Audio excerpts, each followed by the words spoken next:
मणिपुरनि मोनसे फिसा गामिनिफ्राय लानानै भारतनि गाहाय मन्थ्रिखौ रैखाथि होनाय स्पेशल प्रोटेक्शन ग्रुपसिम आदास कापेसानि दावबायनाय। बे नंगुबै जारिमिना साहस, आब्रुथि आरो थिरांथा लानायनि मोनसे गोख्रों नेरसोन।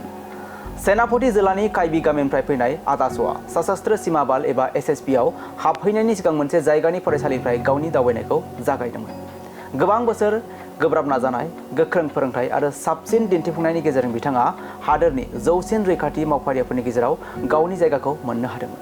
बिथाङा 2020 मायथाइयाव गावनि एसपीजी कमान्ड' फोरोंथायखौ फोजोबदों आरो 2024 मायथाइयाव गाहाय मन्थ्रिनि गाहाय रैखाथि हान्जानि बाहागो जानो हादोंमोन। बिथांनि बेबायदि जारिमिना भारतनि रैखाथि हान्जायाव हेंथाफोरखौ सिफायनाय आइजोफोरनि मोनसे सोमोनांथाव हान्जानि बिदिन्थि। थारैनो जों बुंनांगोन दि मोनफ्रोमबो इउनिफर्मनि आन्दोआव गावखौ बावसोमनायनि मोनसे नङा मोनसे सल' एबा जारिमिन थायो। आरो मोनफ्रोमबो जाफुंसारनायनि आन्दोआव गोबां बोसोर आब्रुथि थायो। आरो बे जाफुंसारनायनि आन्दोआव सा-सानजा भारतनि सासे आइजोआ गसंनानै दं। आदास कापेसाया मणिपुरनि माओ नागा हारिनि सुबुं।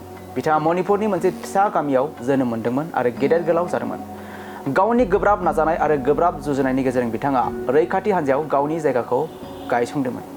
आथिखालाव आदास कापेसाया गाहाय मन्थ्रि नरेन्द्र मोदीखौ रैखाथि होनाय स्पेशल प्रोटेक्शन ग्रुप एबा एसपीजी आव जयेन जानाय गिबि आइजो मावख'गिरि। बिथाङा मणिपुरनि सेनापति जिल्लानि काइबी मुंनि मोनसे फिसा माओ नागा गामिनि थागिबि आरो बिथांनि बे जाफुंसारनाया गासै हादोरनि आइजोफोरनि थाखाय मोनसे थुलुंगाखांनाय लाबोयो।